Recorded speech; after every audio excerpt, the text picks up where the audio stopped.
The Yangtze River Delta, China's most developed region.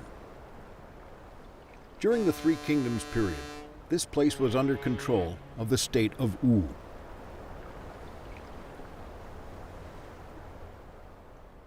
The historical account of the Three Kingdoms period, records of the Three Kingdoms, says that in 195, the warlord Sun Quan occupied the Jiangdong region, dispatching General Sun He to garrison Jingkao, modern-day Zhenjiang, in Jiangsu. After Sun Quan, Sun Quan's younger brother, became ruler of Wu, he continued to govern this place, building the famous Tiawang city at the foot of the Beigu Mountain.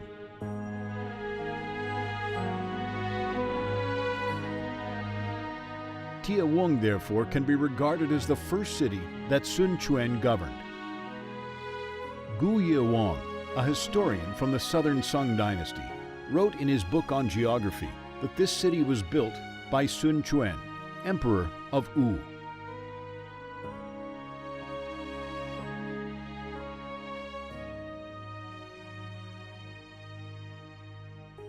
With the Beigu Mountain behind, Tiawang was carefully planned so as to take maximum advantage of its location, becoming a formidable stronghold.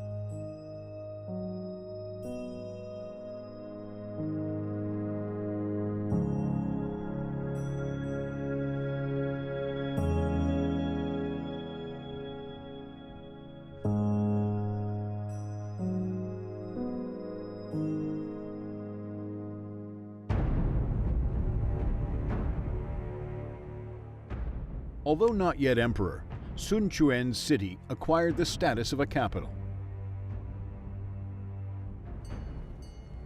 Much later, Emperor Kangxi of the Qing dynasty extolled the city in a poem, remarking that whoever controlled Tiawang controlled all of Wu.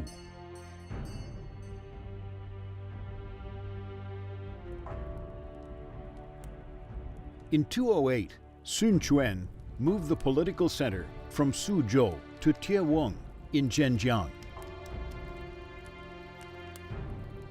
That year, the most famous battle of the Three Kingdoms period occurred, the Battle of Chubi, or the Battle of Red Cliff, in which Liu Bei and Sun Quan joined forces to fight Cao Cao.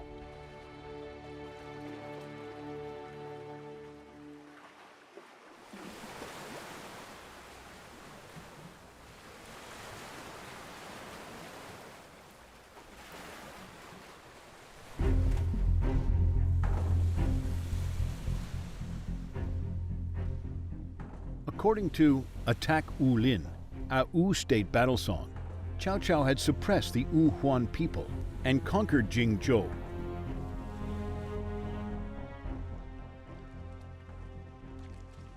Now, with 100,000 ships and chariots, he was about to sail downriver to deal with his other enemies.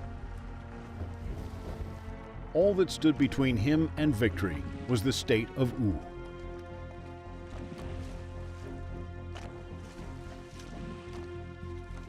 Thanks to Sun Quan's inspired leadership, General Zhou Yu and Cheng Pu stopped Cao Cao at Wulin.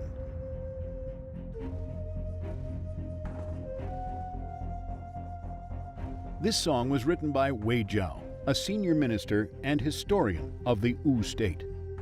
He compiled the Book of Wu, which provided Chen Shou with a lot of detailed historical materials when he came to write records of the Three Kingdoms. The Battle of Wulin, which he mentioned in the song, would eventually come to be known as the Battle of the Red Cliff.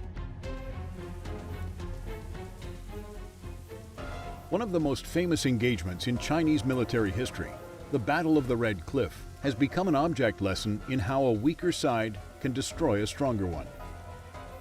Decisive, large-scale, the Battle of the Red Cliff pitted the combined forces of warlords Liu Bei and Sun Quan against the numerically superior forces of Cao Cao.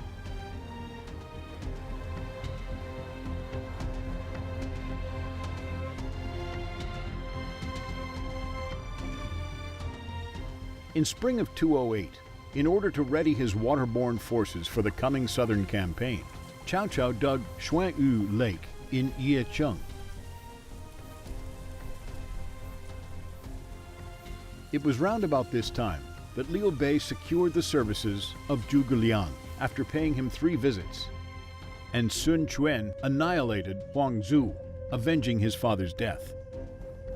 Just as Sun Quan was preparing to attack Liu Biao, Cao Cao led his army southwards. Then Liu Biao, the governor of Jingzhou, suddenly started vomiting blood and died. Shocked, his son, Liu Qiong, surrendered, giving in without a fight. But it was a close-run thing. If Zhao Yun had not rescued Liu Shan and his mother, and Zhang Fei had not frightened away the pursuers at the Damyang Bridge, Liu Bei's family might have all been killed by Cao Cao's 5,000 elite cavalrymen. But Cao Cao's occupation of Jiangling was a grave cause for concern for Wu. Now he had control of Jingzhou's navy. The state of Wu could no longer hide behind the natural barrier of the Yangtze. Just as panic set in Wu, Sun Quan received a taunting letter from Cao Cao. "Now I have 1,000,000 sailors. I would like to go hunting with you in the state of Wu."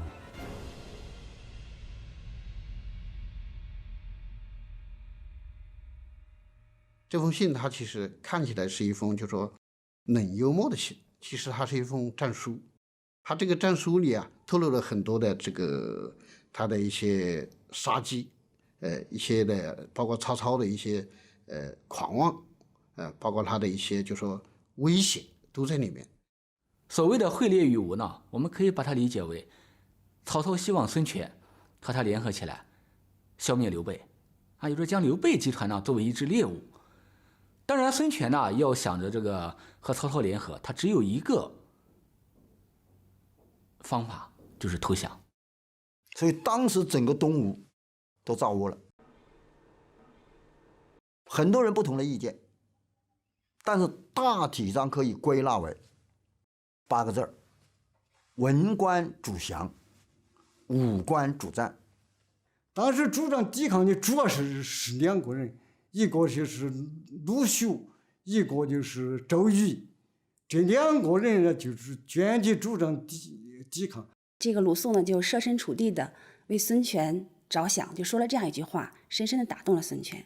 他如果说是我鲁肃向曹操投降的话，那么我是一个文人，那我肯定将来还有一个安身立命的一个地方。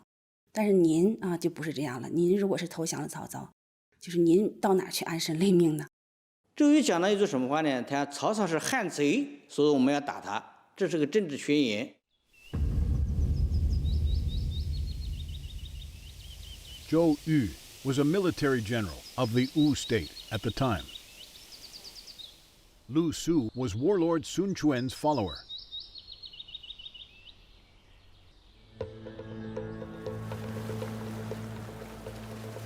While Cao Cao was coming at the Wu state, Sun Quan hesitated.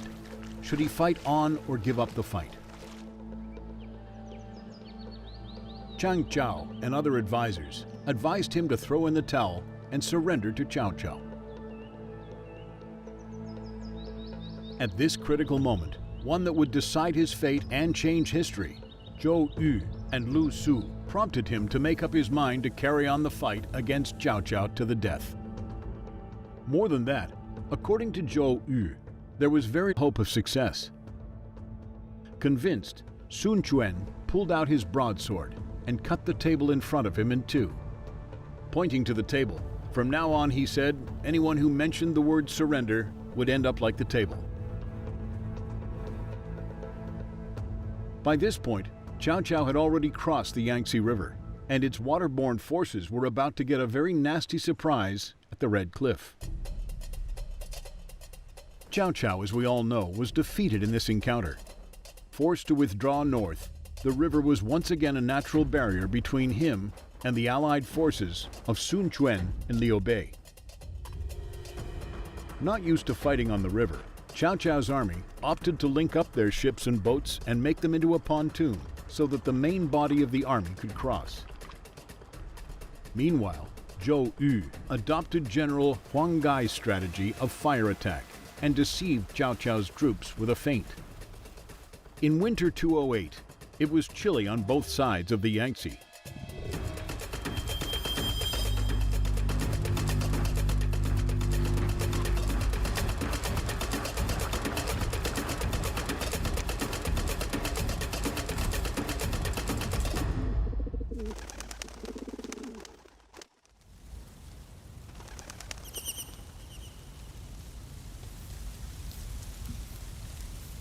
On the day of the decisive battle, the northwest wind suddenly turned into a southeast wind.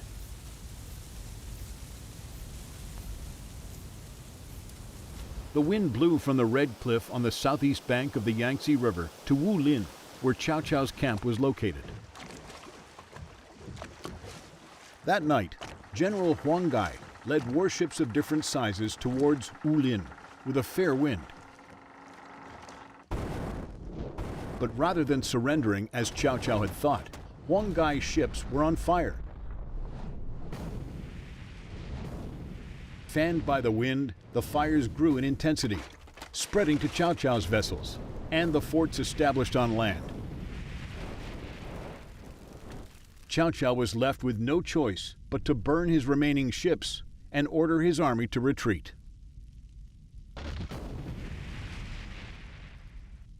Sun Yuanyan, a poet of the late Tang dynasty, wrote that Wu was thrown into panic by Cao Cao's letter.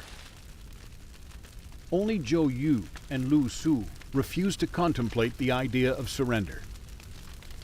Against all the odds, Sun Quan and his men triumphed, the Red Cliff earning its place in history.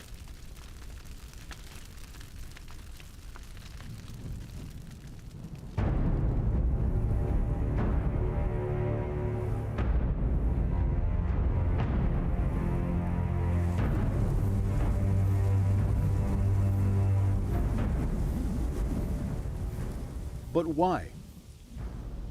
Why was the battle-seasoned Cao Cao defeated by 34-year-old Zhou Yu? And nor was Cao Cao a commander who relied on numerical superiority. He had won the Battle of Guandu against the odds. What's more, he'd made meticulous preparations for this southern expedition. With overwhelming superiority, he'd taken Jingzhou without much fight. No wonder he gambled that Wu state would cave in at the sight of his letter. So what was the reason for Cao Cao's failure?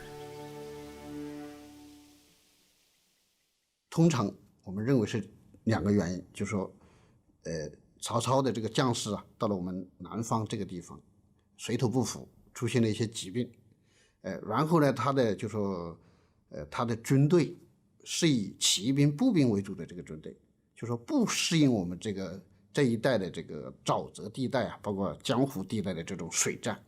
曹操的水军实力并不强大，所以说他把这个船连在了一起，给敌人以可乘之机。他的长处是陆战，而不是水战，所以说放弃了自己陆战的长处，用自己的短处去打敌人，那么遭遇惨败应该是必然的。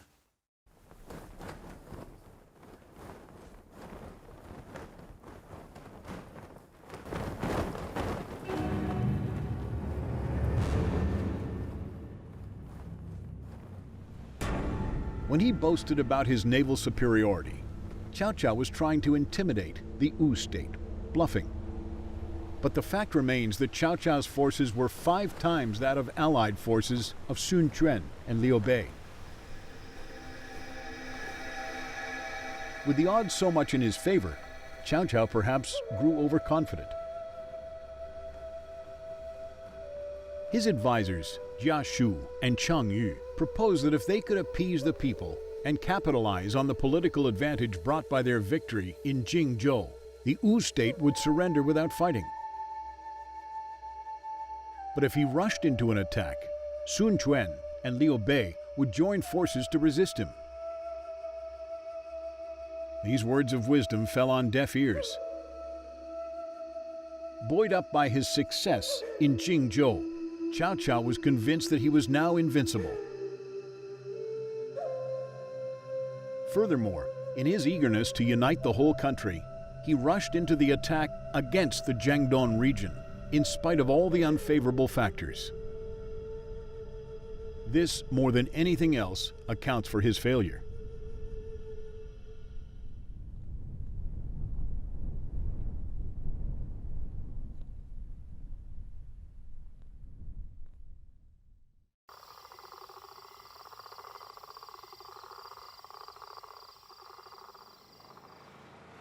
Wulin is now a small town in Honghu, Hubei province. Obscure for centuries, it would be known to the wider world to this very day were it not for the scattered relics of Cao Cao's army in Chaotan village. And of course there was the fire that took hold here in that thrilling battle.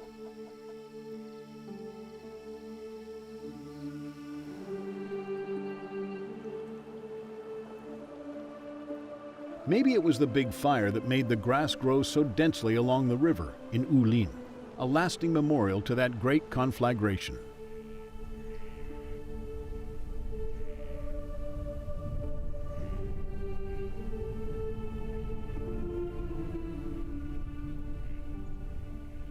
The big fire dyed red the river and the rocks opposite Wulin.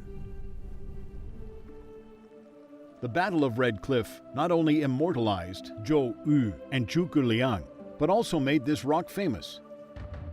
Later, generations carved two characters meaning Red Cliff on it.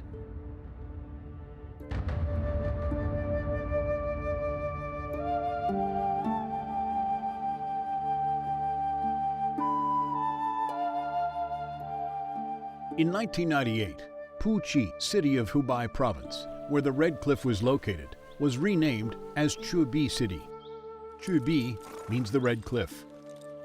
Every morning, the scenic spot of the ancient battlefield of Red Cliff welcomes tourists from all directions. Throughout the ages, countless men of letters have come here to visit the Red Cliff, to mourn Zhou Yu, and to praise Zhuge Liang. Hundreds of battles took place in the history of the Three Kingdoms. But few have received the attention that the Battle of the Red Cliff has, the theme of countless poems and other works of literature. Why is this battle considered so important? Cao Cao was undoubtedly the biggest loser in the battle. After this battle, and for the rest of his life, he was never quite the same again. No longer able to fight the state of Wu on two fronts, to the west and to the east, he'd blown his best chance of unifying the country. The greatest beneficiary was Liu Bei. After years of fruitless effort, he had at last a foothold on the other side of the river. And what a foothold! Jingzhou, a place that combined prosperity and strategic importance, the first vital step in Zhuge Liang's strategy of capturing Jingzhou and Yizhou and forming a united front to resist Cao Cao. After this battle, Liu Bei and Sun Quan had more land and were stronger than ever. With their alliance, balance was achieved between the three states.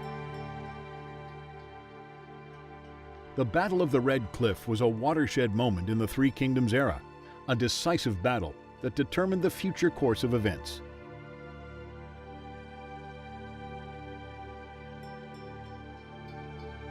Before the battle, warlords contended for territories, tearing the country apart.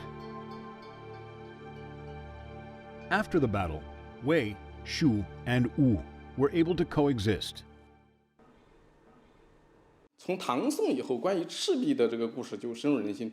比如我们最有名的苏东坡的《前后赤壁赋》，到了宋元，我们的金代的院本呐、我们元代的杂剧，就把这一段历史战火纷纷的历史啊，就搬上了我们的舞台了。到了明清时期，随着我们的戏曲、地方戏曲传奇、地方戏曲像花布，包括我们后来的京剧、川剧、越剧等等，很多关于三国的故事都搬上了舞台。但是真正影响最大的，应该说还是罗贯中的《三国演义》。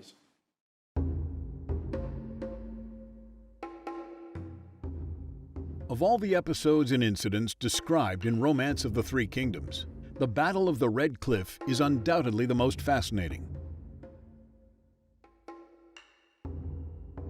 In Luo Guanzhong's version of the story, Zhuge Liang fabricated Ode to the Tong Chuetai Terrace to goad Zhou Yu, and Zheng Gan stole a fake letter of surrender and fell into Zhou's trap. Among other exciting, iconic incidents, Huang Gai pretended to surrender and used the trick of having himself tortured to win the confidence of Cao Cao, while Pang Tong used a set of interlocking stratagems not to mention Zhuge Liang's borrowed arrows with thatched boats, and Zhou Yu setting fire to the Red Cliff. In short, it's a tale packed with excitement and brilliant ideas, one truly deserving of its classic status. 但是很遗憾的是，《三国演义》里面呢，为了衬托曹操，为了衬托刘备、诸葛亮，他实际上牺牲了孙权，牺牲了这个周瑜，牺牲了这个鲁肃，实际上他牺牲了东吴。苏东坡有词嘛，对吧？羽扇纶巾嘛，对吧？谈笑间，樯橹灰飞烟灭嘛。人道是三国周郎策别嘛，没有讲诸葛亮嘛，对吧？打赢这一仗的不是诸葛亮，打赢这一仗的赤壁之战的功劳主要是周瑜嘛。人道是三国周郎策别嘛。但是到了《三国志通俗演义》里面，完全是转化成诸葛亮了，这是完全是等于移花接木，对吧？完全是为了美化这个诸葛亮，甚至也有意识的贬低孙吴这边。那么这个故事好像不应该发生在你孙吴身上，应该就是诸葛亮才能做得出来的。In history, Zhou Yu was the military commander of the Allied forces of Sun Quan and Liu Bei in the Battle of the Red Cliff. As such, he was in command in that famous against-the-odds victory. But in Luo Guanzhong's version of the story, Zhuge Liang is given the leading role. In the novel, it is Zhuge Liang who eloquently argued with advisors of the Wu state, used the enemy's arrows against them, and exploited the potential of thatched boats and the east wind to the fullest possible extent. Zhou Yu's contributions were completely overlooked. Even the use of the east wind, the key factor resulting in victory in the Battle of the Red Cliff, was attributed to Zhuge Liang.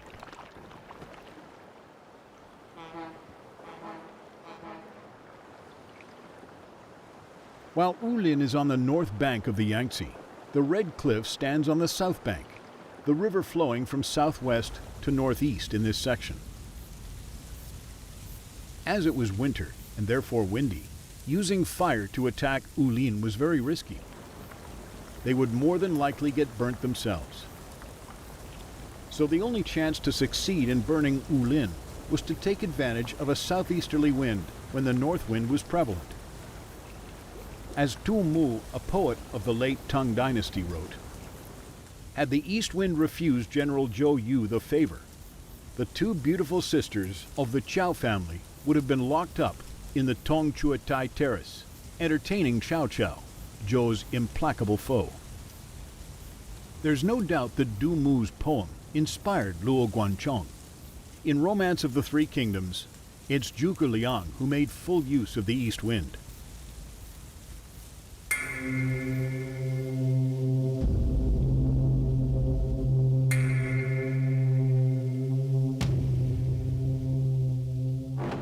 On the day of the decisive battle, Zhuge Liang made his way to the altar.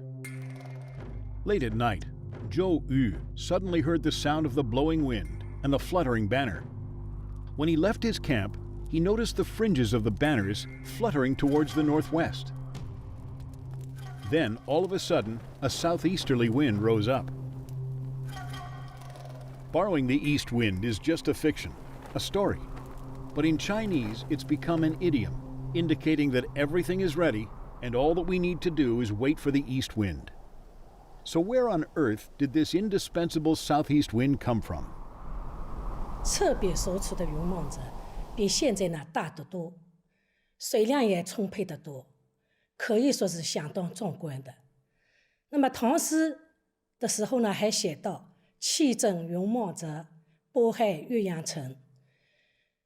那么在这样的地理条件下，我们说产生葫芦风的几率是很高的。所谓葫芦风，就是太阳照射下，陆地升温快，热空气往上升，湖面上的风经过了补充，这个叫湖风。太阳下山以后，湖面的水温高，热空气往上升，地面的风就吹向湖面，这个叫陆风。这个陆风的方向正是周瑜他们战斗所需要的东南风。In Romance of the Three Kingdoms, Luo Guanzhong did not attribute the greater part of the credit for burning Wulin to Zhou Yu, who had a lot of knowledge about astronomy and geography. In the novel, it was Zhuge Liang's use of magic arts that harnessed the power of the east wind. More than that, Luo Guanzhong characterized Zhou Yu as a narrow-minded and jealous person who was so malicious that he wanted to kill Zhuge Liang.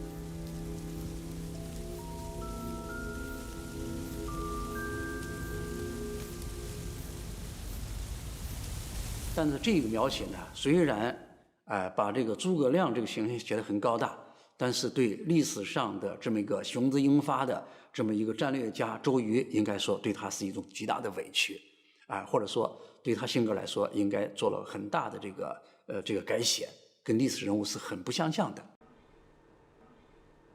Louis Cha, a famous writer, also had complaints about this. In his conversation with Japanese writer Ikeda Daisaku, he said Luo Guanzhong's preference for the Shu state was excessive. Luo, from Taiyuan, Shanxi province, was particularly partial to this fellow townsman Guan Yu, the senior general of Shu. It's all right for him to deprecate Cao Cao, he wrote, but he even managed to deprecate the characters of the Wu state. As I get older, I refuse to accept this. Sun Jian, Sun Tu, and Sun Quan are my fellow townsmen, and they were from Fuyang, Zhejiang province.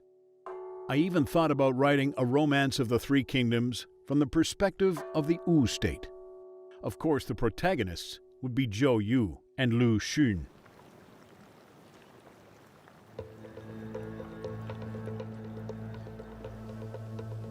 In 200, 18-year-old Sun Quan took over the hard-won territory gained by his father and brother and became ruler.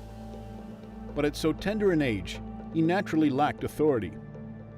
It was also a time when the state of Wu was beset with troubles, both internally and externally.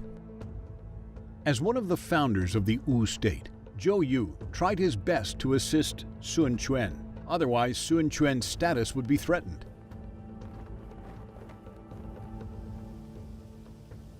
Eight years later, Cao Cao led his army south of the Yangtze River.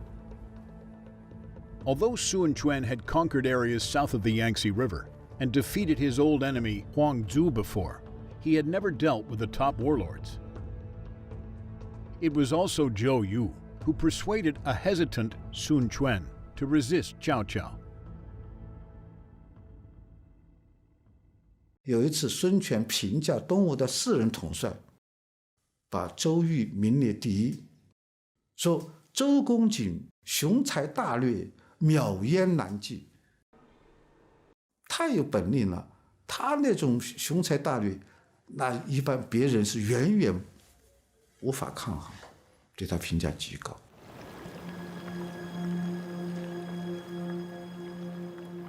Zhou Yu rose to fame because of the victory in the Battle of the Red Cliff.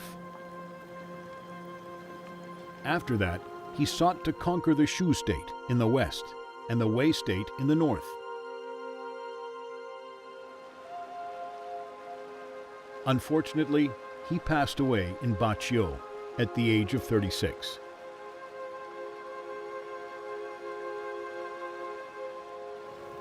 On hearing his death in Wu Prefecture, Sun Quan was deeply saddened. He said Zhou Yu was able to assist the ruler now that he passed away at such a young age.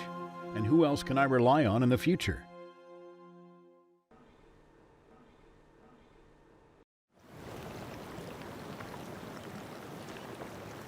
The great river eastward flows. With its waves are gone all those gallant heroes of bygone years. West of the ancient fortress appears the Red Cliff. Here, General Zhou won his early fame when the Three Kingdoms were all in flame. These are the words of a famous poem written by Suo Dongpo, a literary giant of the Song dynasty, who lived 800 years after the events he described. The poem was written when Su lived in Huangzhou. During the 4 years he spent here, he developed a special attachment to the Red Cliff writing a number of poems inspired by it, including First Ode on the Red Cliff and Second Ode on the Red Cliff, as well as Charm of a Maiden Singer, Memories of the Past at Red Cliff. Some argue that Suo Dongpo's literary elevated the Red Cliff to iconic status. Without him, it might well have remained a cold, lifeless rock in the Yangtze River.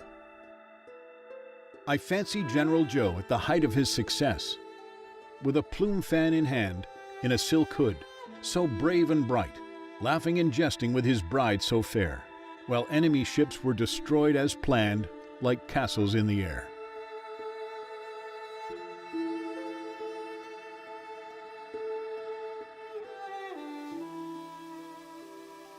As a poet, Suo Dongpo was sentimental. In his poem, Zhou Yu is portrayed as a handsome, heroic figure, just married to Xiao Cao, a famous beauty.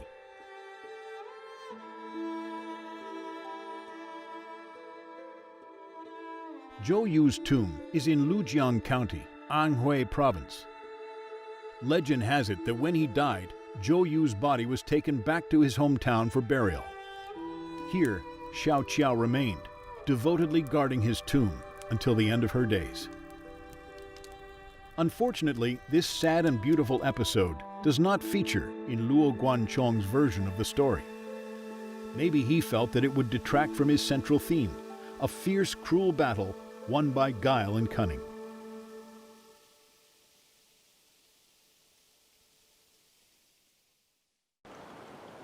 In 221, Sun Quan moved his capital from Gong'an to Exian County, which is today's Ezhou, Hubei Province.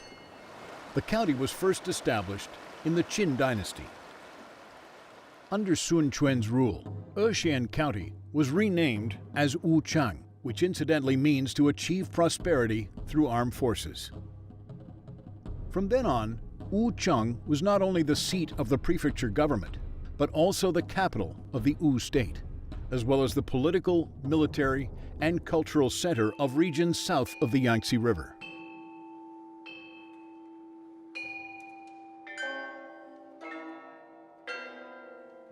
In 229, Sun Quan proclaimed himself the emperor in Wuchang.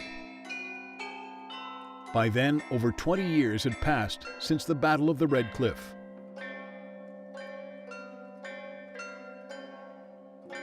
Zhou Yu and Lu Su, who had strongly advised him to resist Cao Cao, were dead.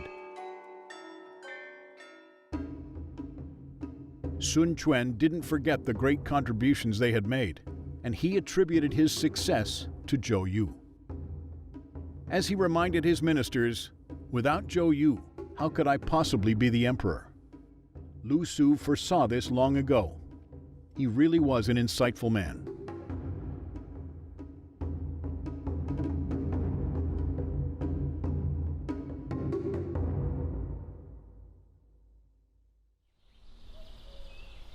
But of all the characters of the Wu state in fiction and drama, Lu Su is the one whose portrayal is the most unfair.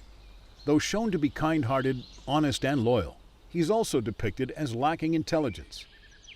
For example, in battles of wits between Zhou Yu and Zhuge Liang, he's often on the receiving end, the foil that highlights their brilliance. As such, he's come to be seen as something of a non-entity, the yes man, the fence straddler who doesn't want to offend anyone.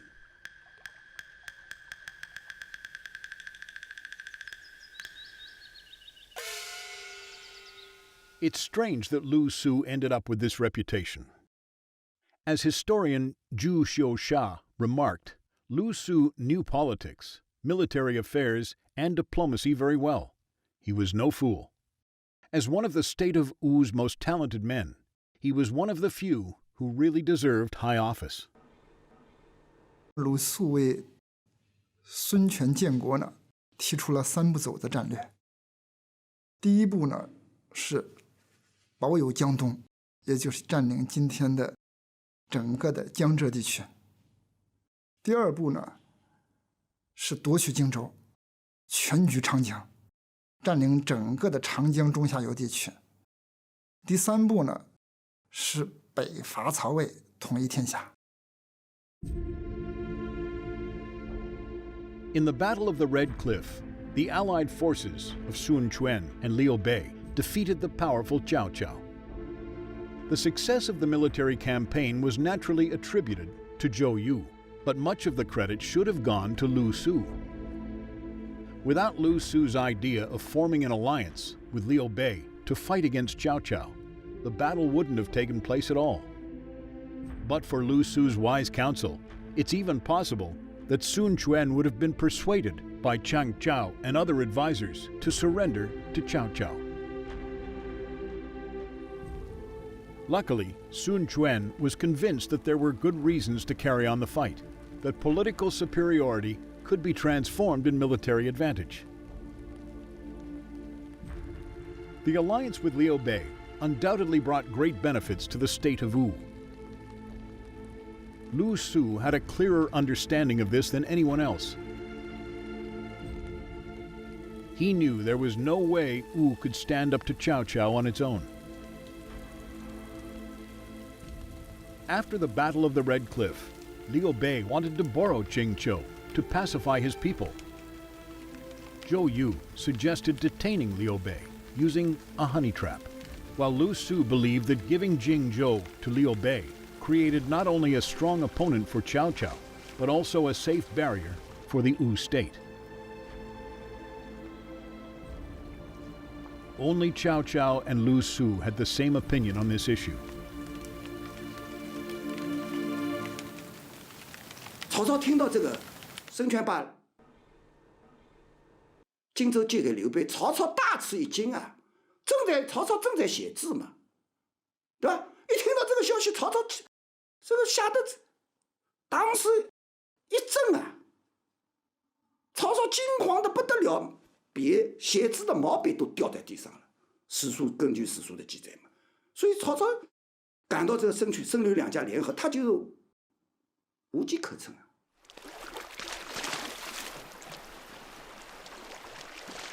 Though Lu Su was not as good as Zhou Yu, Lu Meng, Lu Xun, and other famous generals when it came to commanding an army in battle, when it came to strategy, Lu Su was infinitely superior to them.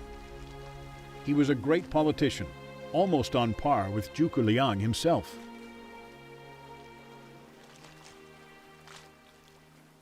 Unfortunately, 9 years after the Battle of the Red Cliff, Lu Su, aged just 46, passed away.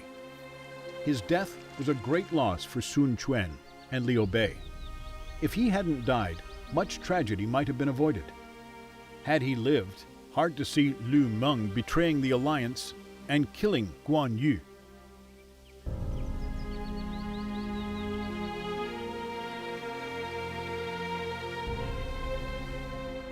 Fortunately, the Wu state had a galaxy of talents, and Sun Quan was good at discovering able people and putting them in suitable positions. No more so than the general appointed to take command in the Battle of the Red Cliff, Zhou Yu. But his talent-spotting ability was as strong in the Battle of Jingzhou when he put Lu Meng in charge. Later, in the Battle of Yiling, he cannily chose Lu Xun to defeat Liu Bei. These three battles are related to the rise and decline of the Wu state. Were it not for these victories, Wu would have ceased to exist. Sun Quan was confident that he would win because he was sure of his ability to identify talent and deploy in the right situation at the right moment.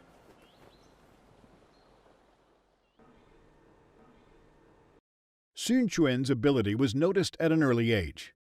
Taking command of the state of Wu at the tender age of 18, his brother Sun Tue said to him, "You're not as good as me when it comes to fighting, but when it comes to choosing the right people, you are better than me."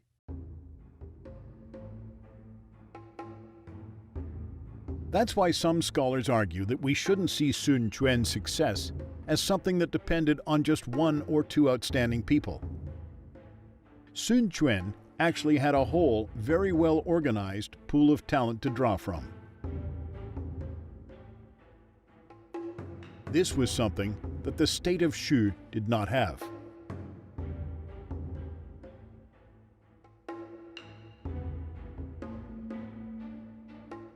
Thanks to this bank of talent, Wu was able to successfully defeat Cao Cao, Guan Yu, and Liu Bei, the most prominent figures of the Three Kingdoms era.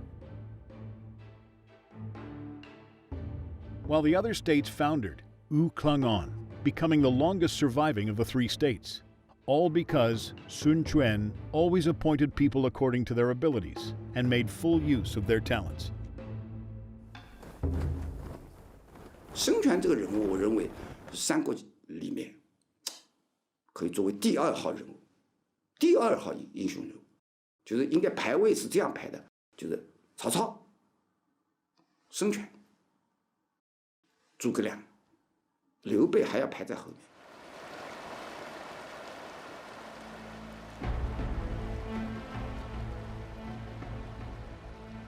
In 229, Sun Quan moved the capital to Moling shortly after proclaiming himself emperor in Wuchang, and renamed Moling as Jianye, which is today's Nanjing. He built another famous city here. Because a rock protruding from the city wall has a grimace-like fissure running through it, it's been nicknamed Grimace City.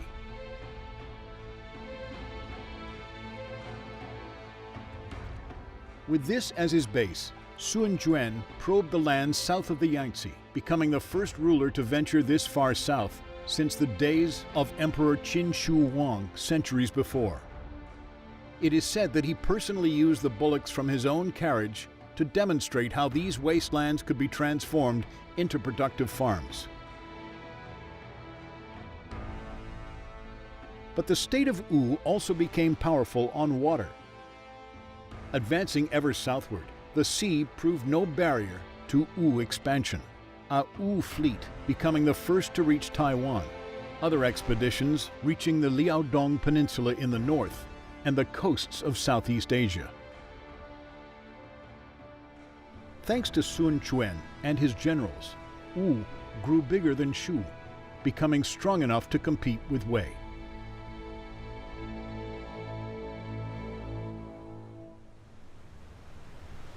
这个一江南北争豪杰啊，三国鼎立，最有魅力的，或者说最能够这个代表落后地区走向历史的前台，它就是东吴。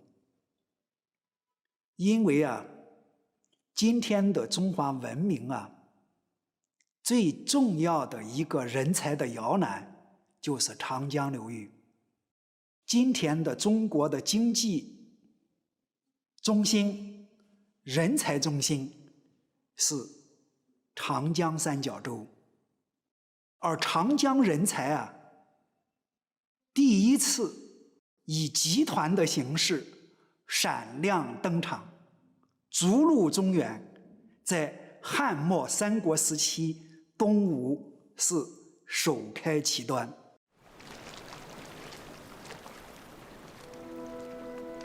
In the summer of 252, Sun Quan died in Jianye and was buried at the southern foot of Zhongshan Mountain. During his 71 years of life, he had been in power for 52 years and was the longest-serving ruler in the history of the Three Kingdoms. Today, only one tablet from Sun Quan's tomb remains, and his burial mound has completely disappeared. Hero that he was in his lifetime, by the Sung dynasty, he was already falling into obscurity. The poet Liu Kuzhuang ruefully remarking that people had already forgotten who had developed Jiandong.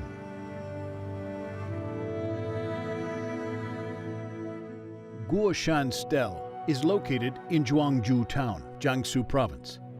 After an earthquake in 276, a 30-meter-long stone chamber was discovered in Limo Mountain, in which a large stone stood.